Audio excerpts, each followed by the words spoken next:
அன்பார்ந்த என் இனிய நண்பர்கள் அனைவருக்கும் தங்கவேலு பொன்மணியின் வணக்கம்.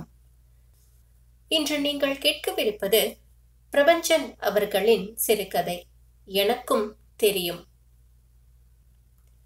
அவன் வெளியே புறப்பட்டு கொண்டிருந்த போது அம்மா சொன்னாள், அந்த அண்ணன் வீட்டுக்கு ஒரு நடை போயிட்டு வந்துடேன்பா. எந்த அண்ணன் என்றான் மூர்த்தி. 50 ரூபாய் யார்கிட்டயோ கைமாத்து வாங்கி உனக்கு சொஜியும் பஜ்ஜியும் பண்ணி போட்டாரே, அந்த அண்ணன் வீட்டுக்குத்தான். போய் இப்ப கல்யாணம் பண்ற நிலைமையிலே இல்ல, நீங்க வேற இடம் பாத்துக்கலாம்னு சொல்லிட்டு வந்துடு.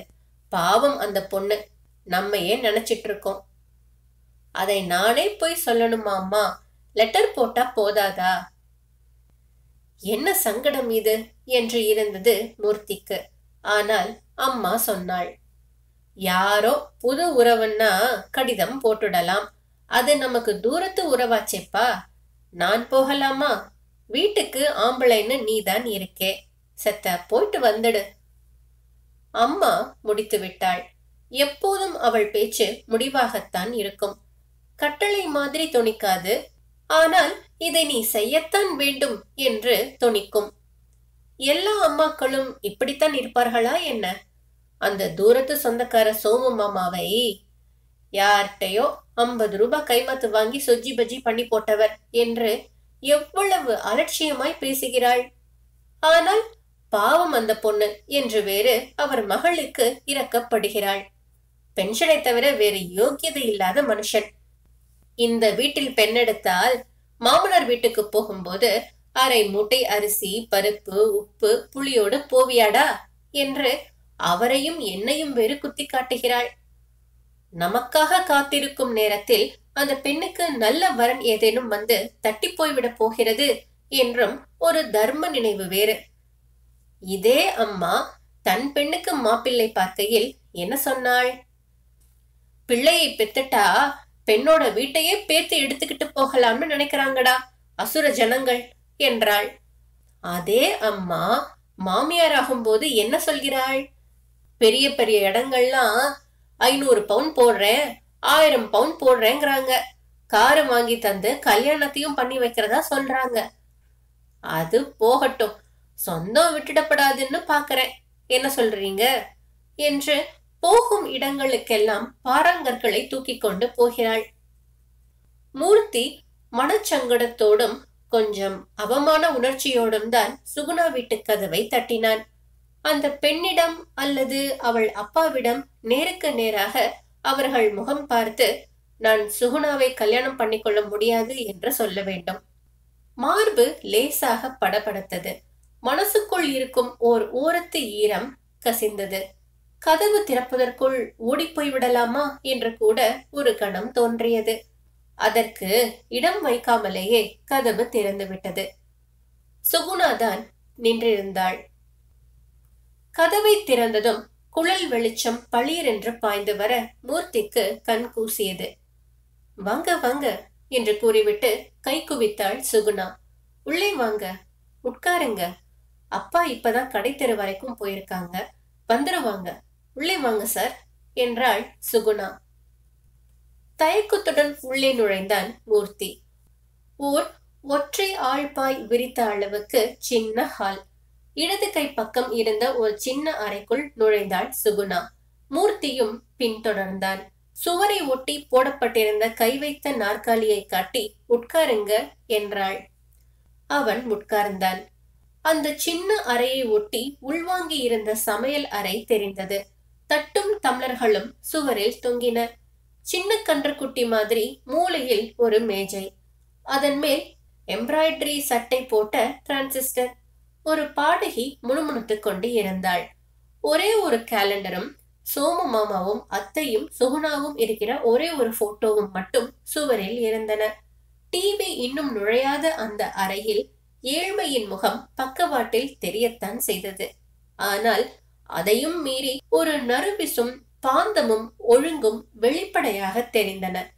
பெண் பார்க்க வந்த அந்த சடங்கின் போது மூர்த்தி இந்த அறையில் தான் அமர்ந்து இருந்தான். ஆனால் அன்று தெரியாத பலவும் இன்று தெரிகிறதே. சுகுணா அந்த சமையலறை நிலையில் சாய்ந்து கொண்டு நின்றிருந்தாள். நீங்களும் உட்காருங்களேன் என்றான் மூர்த்தி. ஸ்டூலில் அவன் எதிரில் அமர்ந்தாள் அவள். முதலாக அவளை பார்ப்பதாக தோன்றியது அவனுக்கு. அன்று வெற்றிலை தட்டுடன் ஒரு பிறைக்கீற்று மாதிரி சரேல் என்று வந்து அவன் முன் தட்டை வைத்து குனிந்தவாறு ஒரு நிமிஷம் நின்றுவிட்டு சமையல் அறைக்குள் புகுந்து கொண்டவள் அல்லவா அவள். பெண்களுக்கு அது ஒரு கோலம், மின்னல் மாதிரி. இன்று 3 அடி தூரத்தில் அவளை முழுமையாக இருத்தி வைத்து பார்ப்பதில் அவள் புதுசாக தெரிந்தாள். கஞ்சி முறப்போடு ஆகாய நிறத்தில் அவள் கட்டியிருந்த வாயில் சேலை அவளுக்கு எவ்வளவு பொருத்தமாக இருந்தது. அவள் குனிந்தவாறு கேட்டாள், அம்மா வரலையா? மூர்த்திக்கு தொண்டை அடைத்துக் கொண்டது. என்னவென்று சொல்வது இவளிடம்? நான் உன்னை கல்யாணம் பண்ணிக்கொள்ள முடியாது, அதை சொல்லத்தான் வந்தேன் என்று சொல்ல வேண்டும். அதைவிட ஒரு வாளி நெருப்பை அவள் தலையில் கொட்டலாமே.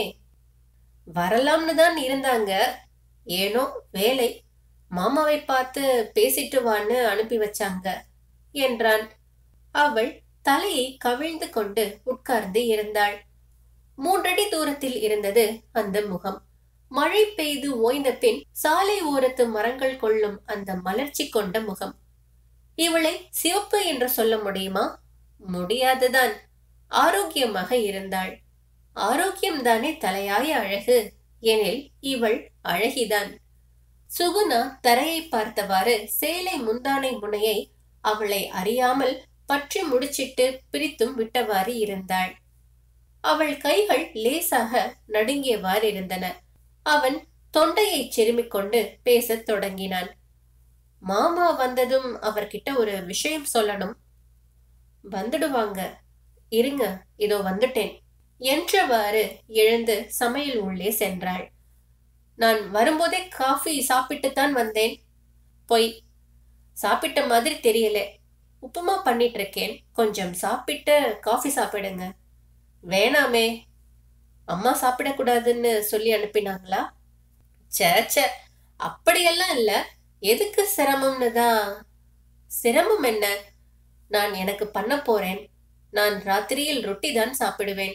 பரீட்சைக்கு படிக்கிறேன். சோறு சாப்பிட்டா தூக்கம் வருது. அதனால் அப்பாவுக்கு மட்டும் தான் சாப்பாடு. ஒன்னு சொல்லணும். அன்னைக்கு நீங்க சாப்பிட்ட பஜ்ஜி சொஜ்ஜி எல்லாம் நான் பண்ணலைங்க, எதிர் வீட்டு அத்தை தான் பண்ணாங்க. ரியலா நான் நல்லா சமைப்பேன். சாப்பிட்டு பார்த்து சர்டிபிகேட் கொடுங்க என்று கூறிவிட்டு அறைக்குள் நுழைந்து கொண்டாள். என்ன படிக்கிறீங்க என்று கொஞ்சம் சத்தம் போட்டு மூர்த்தி கேட்டான். அவள் உள்ளே இருந்தபடியே சொன்னாள், BA கரஸ்பாண்டன்ஸ்ல பண்றேன். சுகுணாவின் பேச்சில் சிரிப்புகள் பூத்துச் சொரிந்தன. வாக்கியங்களில் முற்றுப்புள்ளிகள் அவளிடம் சிரிப்பாய் முகிழ்த்தன. உற்சாகமும் சந்தோஷமும் வார்த்தைகளில் ஒலிகளாய் குமிழிட்டன. ஐயோ, அம்மா சொல்லி அனுப்பியதை நான் எப்படி உன்னிடம் சொல்லுவேன் என்று அரற்றியது மூர்த்தியின் மனம். உள்ளிருந்து வெங்காயம் வதக்கும் மனம் வந்தது. கூடவே கொளுத்திய பத்தியோடு சுகுணா வெளிவந்து மேஜையின் மேல் இருந்த பத்தி சுருகியில் அதை பொருத்தினாள். எதுக்கு பத்தி? சமையல் வாசனை இங்கு வருது, உங்களுக்கு அது பிடிக்குமோ என்னமோ. இதோ ஆயிட்டது, 2 நிமிஷம். மீண்டும் அவள் உள்ளே நுழைந்து கொண்டாள்.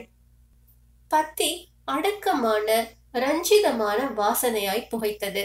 அவன் கண்ணை மூடிக்கொண்டு சாய்ந்து உட்கார்ந்து கொண்டான். அந்த பத்திகள் புகையும் இடத்தில் விழித்திருக்க ஏனோ அவனால் ஆவதில்லை. ஏதோ ஒரு விக்கிரகத்தின் சந்நிதியில் நுரைத்து சுழித்து ஓடும் ஆற்றங்கரையில் நிற்பது போல் ஒரு உணர்வு அவனை ஆட்கொண்டு விடும். சாரி என்ற குரல் எங்கோ தொலைதூரத்தில் கேட்டது. அவன் மீண்டான். அவனுக்கு முன் ஸ்டூலின் மேல் தட்டில் உப்மாவும் காஃபியும் இருந்தன. ஒரு வில்லை எடுத்து சாப்பிட்டான். சாப்பிடலாமா என்று தோன்றியது. ஏன், அதனால் என்ன என்றும் தோன்றியது. அவனுக்குள் நடக்கும் போராட்டத்தை அவள் அறிந்து கொண்டாள். மனிதர்களின் மனசை முகத்தில் வாசிக்க தெரியாதவர்கள் வார்த்தைகளால் மட்டும் தெரிந்து கொண்டு விடப் போவதில்லையே. எப்படி இருக்கு? பிரமாதம். கொஞ்சம் அதிகம். எது? புகழ்ச்சி. நல்லா இருக்கு என்கிறது தான் பொருந்தும். பாவம்னு நினைக்கிறீங்க, அதனால் கூடுதலா சொல்றீங்க. சேச்ச, அப்படியெல்லாம் இல்ல, சாப்பிடுங்க என்று சொல்லிவிட்டு அவன் முன் தரையில் சுவரில் சாய்ந்து பாதம் தெரியாமல் அமர்ந்தாள். எட்டி பார்த்த மருதாணி பூசிய விரல்கள் சட்டென தெரிந்த ஒரு பாதத்தையும் சேலையால் மூடிக்கொண்டாள். அப்புறம் சொன்னாள், உங்க முடிவு என்ன ஆனாலும் எனக்கு வருத்தம் இருக்காது. உங்க வசதிக்கு சொந்தம் என்கிற ஒரே காரணத்துக்காக இங்க பெண் பார்க்க வந்ததே அப்பாவுக்கு சந்தோஷம்தான். உங்க உத்தியோகத்துக்கு உங்க அம்மா எதிர்பார்க்கிற அளவுக்கு சீர் பண்ண நிறைய பேர் இருப்பாங்க இல்லைங்களா? அவள் அவனை பார்த்தாள். அவன் சாப்பிட்டு கொண்டிருந்தது தொண்டையில் அப்படியே நின்றது அவனுக்கு. உங்க எதிர்காலம், உங்க வாழ்க்கை உங்களுக்கு முக்கியம் மிஸ்டர் மூர்த்தி. அதை உத்தேசித்துதான் எந்த முடிவையும் எடுக்கணும். குனிந்திருந்தவள் நிமிர்ந்து அவன் விழிகளை சந்தித்து விட்டு சொன்னாள், என்னை கல்யாணம் பண்ணிக்க விரும்பலைனாலும் நான் வருத்தப்பட மாட்டேன் மிஸ்டர் மூர்த்தி. நல்ல வேளை அப்பா இல்லை. உங்ககிட்ட பேசணும்னு தோணுச்சு. சொல்ல வேண்டியதை சொல்லிடுறேன். அன்னைக்கு நீங்க என்னை பெண் பார்க்க வந்தப்போ நீங்க தான் கடைசின்னு எப்படியோ எனக்கு தோணுச்சு. வெற்றிலை தட்டத்தை இனி தூக்கிக்கிட்டு தரையை பார்த்து நிக்கிற அவஸ்தை இன்னோடு விட்டுடுச்சுன்னு நினைச்சிட்டேன். உங்களால் புரிஞ்சுக்க முடியும். ஒவ்வொருத்தர் முன்னாடியும் கண்ணெச்சில் பட்டு போறப்ப ஏதோ ஒரு கால் மோதிரம் மாதிரி, ஒரு செருப்பு மாதிரி இது சரிப்படாது, வேறு பார்ப்போம்னு சொல்லிட்டு போறதை கேட்கும் போதெல்லாம் அவமானத்துல என் உடம்பு குன்றி போறது மிஸ்டர் மூர்த்தி. சி, என்ன ஜென்மம் இதுன்னு தோணுது. ஏதோ ஒரு வேலை இருக்கு, மாசா மாசம் சம்பளம் வருது, நிம்மதியா இருக்கலாமேன்னு நினைச்சா இந்த அப்பா கேட்டா தானே. காஃபி நல்லா இருக்கா சார்? பொய் சொல்றீங்க. Alright alright, thanks. சிரிக்கையில் கண்ணில் கரையோரம் நின்ற ஈரம் பளபளத்தது. மீண்டும் சுகுணா சொன்னாள், எனக்கும் அன்பு செலுத்த தெரியுங்க. எனக்கும் ஒரு நல்ல மனைவியா, ஒரு நல்ல தாயா இருக்க தெரியுங்க. எங்க அப்பா கிட்ட பணம் இல்லாம இருக்கலாம், அதனால் என்கிட்ட அன்பு இல்லாம போயிடுமா, குணம் இல்லாம போயிடுமா? அவள் அவனை பார்த்து பேசிக் கொண்டிருந்தவள் அடக்கியும் அவளையும் மீறி கன்னத்தில் கண்ணீர் வழிந்தது. அடக்கமாக மையிட்ட கண்கள் சிவந்து போயின. சுகுணா என்றுதான் சொல்ல முடிந்தது அவனால். பேச வேண்டும் என்று பல வார்த்தைகள் மனதுக்குள் தோன்றின.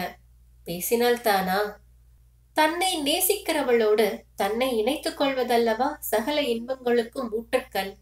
கடிகாரத்தின் நாக்கை போல அசைந்து கொண்டிருந்த அவன் மனம் நிலை கொண்டது. சாரி, உங்களை சிரமப்படுத்திட்டேன் என்றாள் சுகுணா கண்களை துடைத்துக் கொண்டு. வாசலில் செருப்பு சத்தம் கேட்டது. சோமு மாமாதான் பாலைஸ் மாதிரி வெளுத்த தலையோடு உள்ளே வந்தார். மூர்த்தி வணக்கம் என்று கை குவித்து எழுந்து நின்றான். அடடா, நீங்களா? வாங்க வாங்க. சுகுணா, சாருக்கு காஃபி கொடுத்தியா? கடைத்தெருவுல கொஞ்சம் வேலை. அவர் அவனை எதிர்பார்க்காத திகைப்பும் பரபரப்பும் துல்லியமாக எதிர்பட்டன. அவர் அமர்ந்ததும் அவன் சொன்னான், எல்லாம் ஆச்சு. வெறும் காஃபி மட்டும் இல்லை, உப்மாவும் சாப்பிட்டேன். அம்மா உங்களை பார்த்துட்டு வர சொன்னாங்க. சொல்லுங்க, தவிப்புடன் சொன்னார் அவர். சுகுணா சமையல் உள்ளுக்குள் நுழைந்து கொண்டாள். எனக்கு சுகுணாவை பிடிச்சிருக்கு சார். கல்யாணத்துக்கு நாள் பார்க்க வேண்டியதெல்லாம் இனி உங்க பொறுப்பு. அப்படியா? ரொம்ப சந்தோஷம் சந்தோஷம். அவர் அவன் கையை பிடித்துக் கொண்டார். அழுது விடுபவர் போல் இருந்தது. அவன் எழுந்து வெளியே வந்தான். அவரும் எழுந்து வாசல் வரை அவனுடன் வந்தார். ஒரு நல்ல நாள் பார்த்து அம்மாவை நான் வந்து காணறேன்னு சொல்லுங்க என்றார். சரி. அவன் திரும்பி வாசல் கதவை பார்த்தான். சுகுணா நின்றிருந்தாள். விழிகள் கலங்கியிருந்தன அவளுக்கு. உதடுகள் துடிப்பது தெரிந்தது.